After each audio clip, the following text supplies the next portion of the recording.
Hello, welcome back once again to AndyManCam's garage, where today I'm going to be fitting this HEX ezCAN accessory manager, and afterwards this HEX ezSWITCH to this APRILIA Tuareg. Now before I go any further, I do have to come clean and let you know that HEX Innovate sent me these things free of charge to test out on the channel, but they have not paid me to have a good opinion about them. But excitement is actually real because I've looked enviously at all the BMW owners that have been able to use these things, and now finally I can get one of my Aprilia. And in the box we have the ezCAN unit itself. His name is Arno, especially for the Aprilias. We've got a cable for connecting the horn because the horn isn't controlled by the CAN bus system on this bike. We've got 4 connectors for connecting our accessories up to the unit. We've got blanking plugs for filling in the empty connections if we're not using those accessory sockets. We've got 4 cables for adding an extra wire to these in case you've got lights that need dimming. We've got little blanking plugs for filling in the unused connections in those so they stay waterproof. We've got a USB-C to micro USB cable with a USB-A adapter on it, which is pretty handy. And I'm not sure if HEX Innovate have heard about my afflictions, but approximately 55,000 cable ties. So this is the unit itself. This is Arno. Say hello, Arno. Hello, Arno. Stupid. What this clever little gadget essentially does is it allows us to connect into the CAN bus system on the bike and then control accessories either automatically or by using the actual controls on the handlebars of the machine. And it does this by connecting into the diagnostic plug of the bike, plus also this is the connection for the horn, gets its power from the battery, and then we can connect up to 4 accessories into these 4 connections. Although the very, very clever thing is that the 4th one, the white one, is actually an EasyBus connector, and this EasyBus system allows us to connect up to 15 EasyBus compatible devices so that they can all be daisy chained from this one connection and also controlled from the bike and by this little device. Alright, that's enough looking at it. Let's get on and do something with it. And so the first thing I need to do is connect it up to the battery. Well, in actual fact, the first thing that I've already done is that I've plugged it in to the computer upstairs via the micro USB port on the end there. There's a tiny little rubber cap that goes with that, so you need to look after that. I've downloaded and installed the newest firmware so that this thing is completely up to date. It was super easy, super quick, and you don't even have to have it on the bike to get it done. Then after that, HEX Innovate have very kindly sent me their adventure sleeve, which is a really handy little rubber housing which goes over this thing, which gives me access to the end. It's going to be great to stop it rattling around in here because this is an adventure bike and it's going to get adventurous. First step, battery exposed. Disconnect the negative terminal first, and disconnect the positive terminal.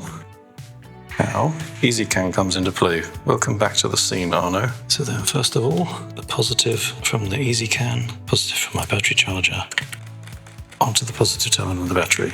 Well, that's not 90 degrees, it won't do. There we go, that's better. Now I can sleep tonight. Then the negative of my battery charger. Now, the light on the ezCAN has come on, so we're getting some juice. For the next stage, I've come around to the other side of the bike because this red connector here that looks like it's connected to something deeply important is actually just connected to a blank hanging off the side of the battery tray. And this is the diagnostic connector.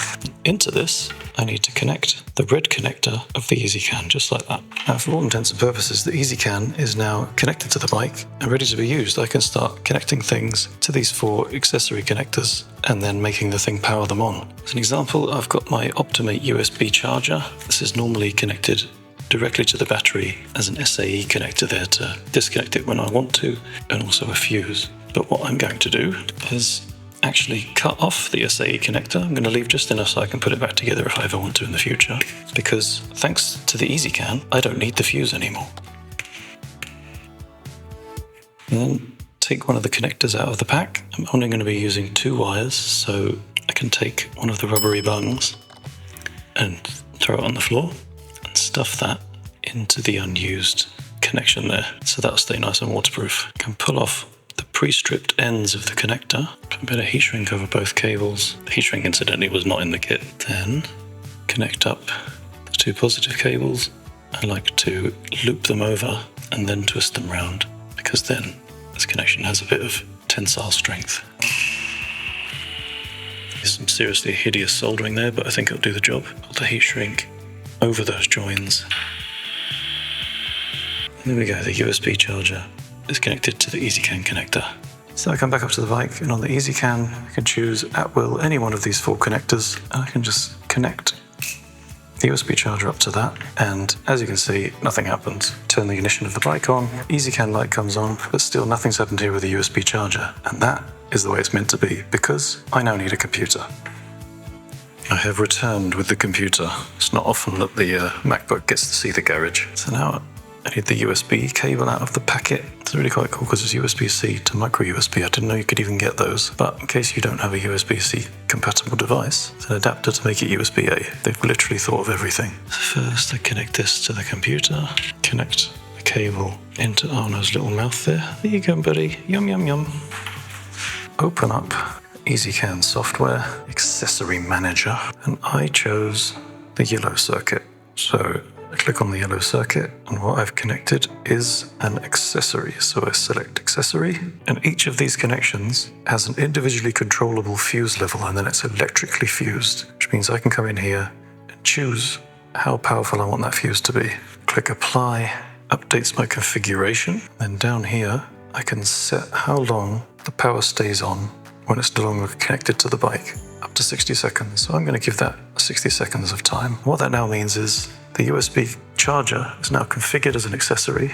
So disconnect the cable, turn on the ignition, and then sure enough, his little blue lights come on. He's now configured. He gets power when the bike gets turned on, and when I turn the bike off,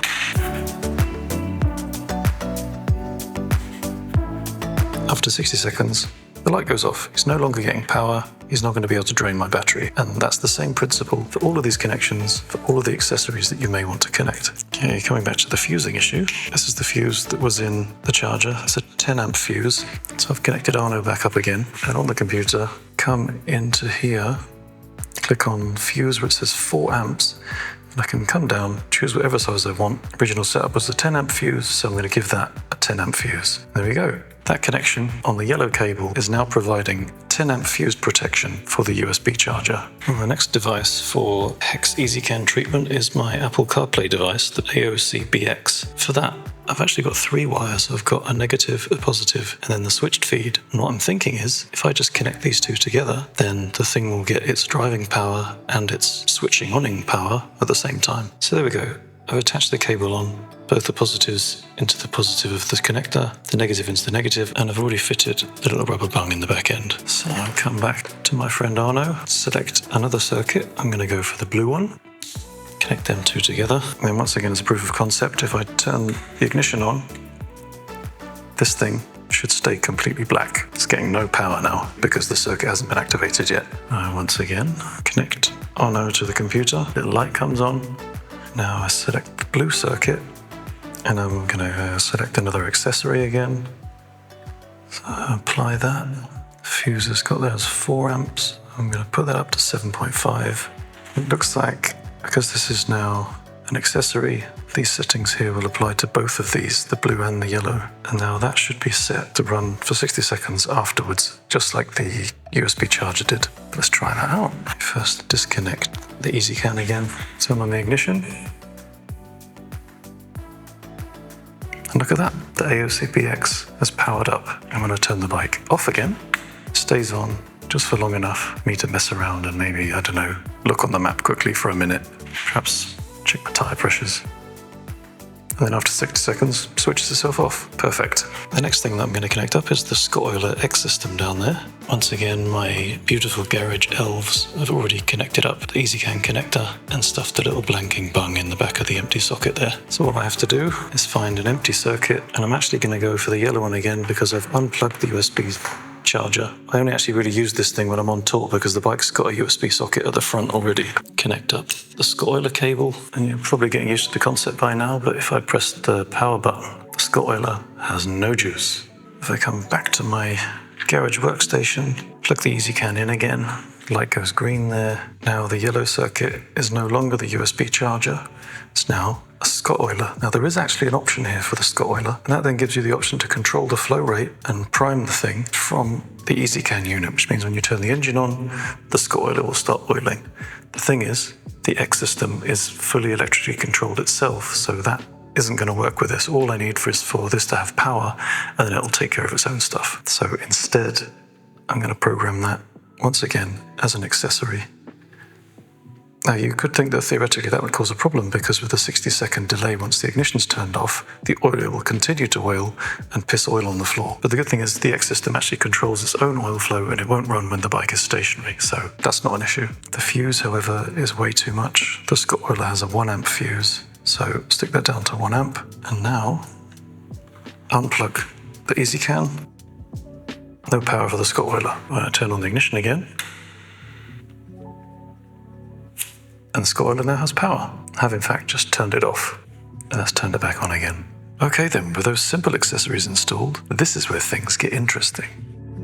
Because first of all, the garage elves are very quickly finished off the installation here. Everything's packed away nice and tidily. The ezCAN is hiding underneath this seat support bracket, which is normally bolted on, but whenever I want to get access, all I have to do is undo the 4 bolts there, 2 on this side, 2 on the other side. Which is a small price to pay for having that thing stashed away, protected there. But also, so far we've only attached ordinary, standard accessories. But in the time that you just blinked then, I've also installed these absolute beauties. The motorcycle lights from Lone Rider. Full install video is available. Head over to the link up in the top right to see that. These things are quite spectacular. And thanks purely to the HEX ezCAN, thanks to Arno, I can now control these lights simply with the controls I've already got on the bike. These things are pretty hungry, so it's best to have the engine running when I do this. I give it a long press on the indicator cancel button. The lights come on. Also, full beam. Best of all, on the fly, then hold down on the up arrow. The light flashes, and then I can control the intensity with up and down. And that counts both for dip beam and for main beam. How good is that? That is pretty cool that I can control these lights just using the controls that are already on the bike. But with the whole long press here, up and down, long press here, it's a little bit faffy, but this is where things get even more exciting, because by using this, the HEX ezSWITCH, I can make everything even more simple, because this thing integrates perfectly with Arno down there and gives me faster control of these lights. And in this box, we have ezSWITCH, an illuminated center, this little control box, the adapter cable connecty things that we need to connect it up to Arno. Oh, and of course, the obligatory cable ties. So there's the switch freed from its cardboard prison, the nice long cable to get to the handlebars. Cool little switch. Doesn't click, but it just pops straight back up. The nice aluminium housing. Love a bit of CNC porn every once in a while. And then tiny little controller box, which is obviously going to go at this end somewhere. So over here on the left switch gear, the garage elves have moved the clutch lever over and moved the Apple CarPlay device switch gear so that I can put this button right here. And the switch itself doesn't actually have any screws or anything to mount it. It's mounted simply with a 5mm cable tie. It goes through the bracket there and then onto the bars, positioning that button very nicely right next to my other controls. Perfect. I then need to run this connector all the way to the back of the bike where the ezCAN is.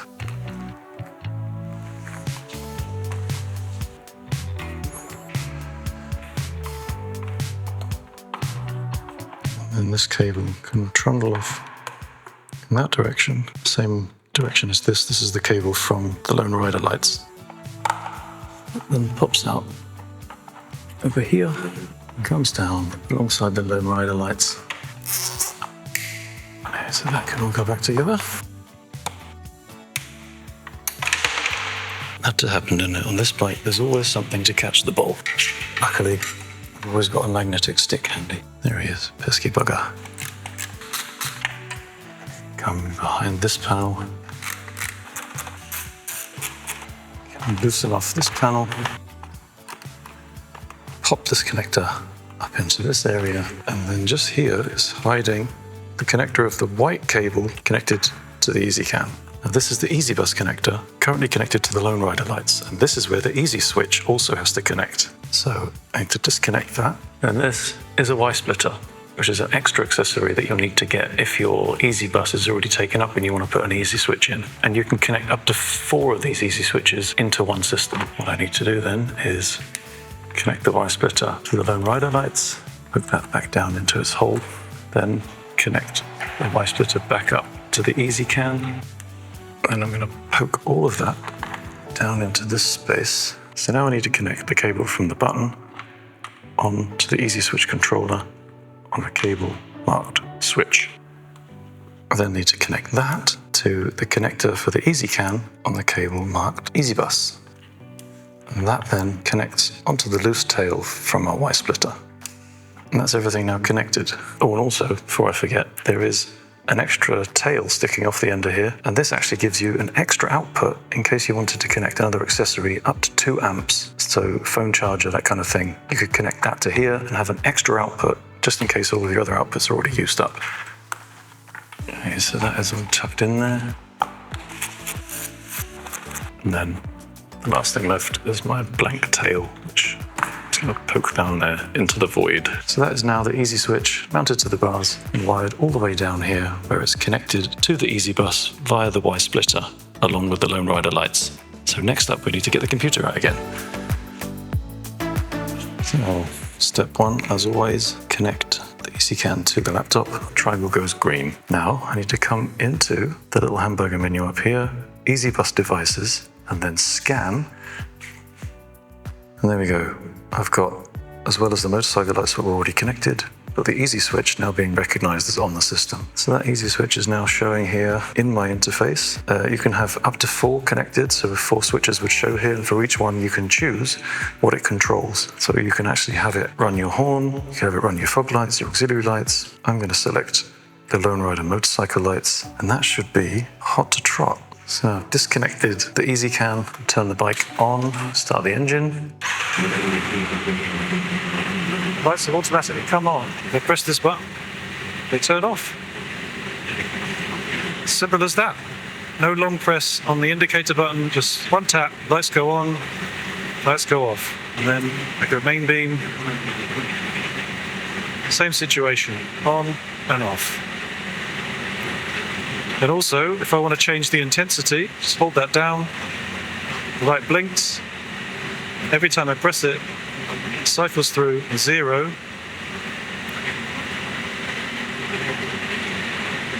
all the way up to 100, and then back off again. Then all I have to do to lock that in is leave it alone, the light stops flashing, and we're good. And that's that. That's the ezSWITCH also configured. Well, there we go. That is the HEX Innovate ezCAN Arno fitted to my Aprilia Tuareg.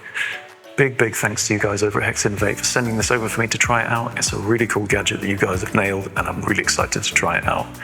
If you guys watching want to get hold of one of these, I do have links in the description of where you can get hold of one, and I will get a tiny little kickback, which really helps with supporting the channel and keeping things running at no extra cost to you. Otherwise, I need to get out there, start trying this thing out, trying out those lights, and hopefully enjoying the fact that my battery is going to be getting drained just a tiny little bit less now that I've got this accessory manager plugged into it. So I hope you've enjoyed this video. If you have, it's been useful, it's been entertaining, it's been interesting, please do give it a thumbs up, and I will see you in the next one. Ta-ra!